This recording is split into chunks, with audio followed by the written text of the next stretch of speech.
Kan kita sudah melakukan PTT nih. PTT ini tangan kita diem aja nih begini, ya kan? Nggak ditarik seperti ini.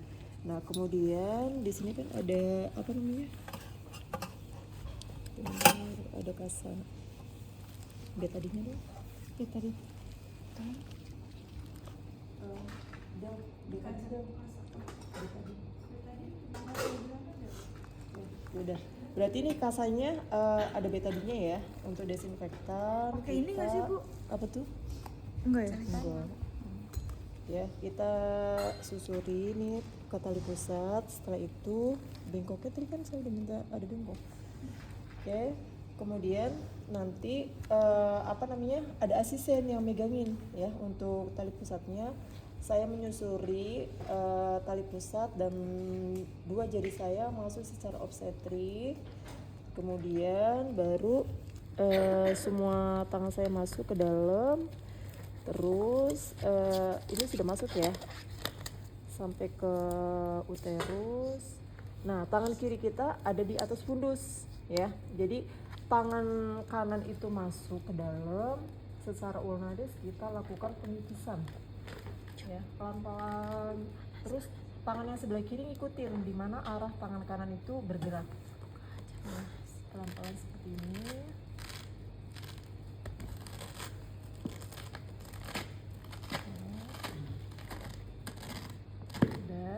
Nah, tangan kita jangan keluar dulu, memastikan bahwa tempat implantasi dari plasenta itu sudah betul-betul licin, artinya tidak ada kotyledon atau sisa plasenta lainnya yang tertinggal. Nah, kemudian sudah diyakinkan tidak ada yang tertinggal, baru kita mengeluarkan plasenta secara obstetrik juga ya, mengikuti poros dari panggul. Kemudian tetap sama dengan kita melahirkan plasenta seperti biasa ya. Kita melakukan peregangan seperti ini. Ini bisa kita pindahkan klemnya. Berarti tangan kanan kita nggak boleh masuk lagi ya kalau sudah keluar ya. Oke, seperti biasa dengan teknik dorsokranial, kita tekan di area atas simfisis, kemudian ke atas, baru dilahirkan plasenta dan tali pusatnya ya, seperti ini. Tapi aslinya kalau di persalinan biasa nggak sekeras ini ya, Licin. licin. Oke, sudah. Nah, sudah lahir plasentanya. Kalau misalnya selaputnya begini, kita begini ya, ke arah kanan untuk bisa ini ini. Ya. Nah, terus boleh nih klem yang ini kita lepas, tapi usahakan di sini nih ininya biar darahnya nggak kemana-mana. Nah, ini begini ya. Oke, sudah. Baru kita taruh di piring plasenta ya. Oke. Terus tangan kita langsung melakukan Masase ya untuk merangsang kontraksi dari uterus ibunya. Nah, nanti boleh sambil kita itu mengajarkan ke ibunya masasenya itu seperti apa ya. Nah, ini kan berarti sudah selesai nih kala 3-nya dengan kelahiran dari plasenta dan tali pusat.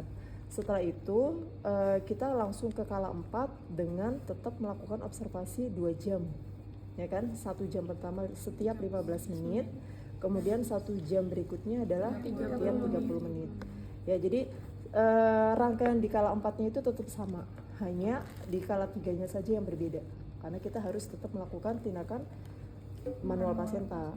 Nah, terus jangan lupa ini kan dengan apa yang kita lakukan manual plasenta, dalam artian manual plasenta ini kan sangat beresiko untuk bisa terjadi infeksi. Jadi makanya ibunya harus selain dari analgetik, antibiotik pun kita harus kolaborasi ya, karena tidak menutup kemungkinan nih tangan kita yang sudah pakai sarung tangan steril pun masih bisa menjadikan peluang infeksi intrapartum ya. Jadi seperti itu. Nah, kemudian ini kan berarti pasien ini adalah pasien yang bukan pasien biasa ya kan. Nanti kalau misalnya terjadi apa-apa setelah dia masa nifasnya, kita harus evaluasinya itu berbeda dengan pasien yang normal ya. Oke, sudah paham? Nah baru nanti di kala 4-nya tetap kita harus ngecek nih, ada nggak robekan gitu kan?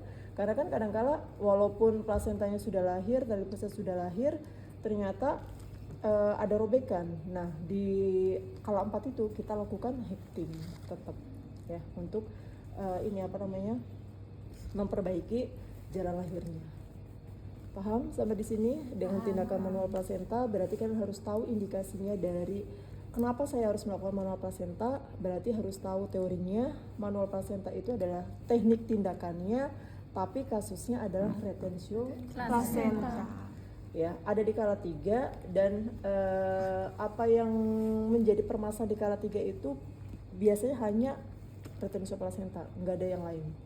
Prosedur untuk melakukan pengecekan dari plasenta, jumlah kotiledon, ketebalan sampai lebarnya gitu ya, dan kelengkapan dari selaput harus dicek. Ya, kalau misalnya dia ada robek, robekannya kemana? Gitu. Kan kadang-kala ada nih pas kita lihat selaputnya ternyata compang-camping, ada yang ini robek, itu harus dicari. Ada begini loh, bulat-bulat gitu ya, terus nanti ada pembatasnya. Nah itu dilihat normalnya sekitar 16 sampai 20. Jadi kalau kurang dari itu biasanya dia akan ada kayak lubangnya. Nah dia ada di mana tuh lepasnya, itu yang harus dicari ya. Jadi seperti itu. Ada yang mau ditanyakan lagi Bu?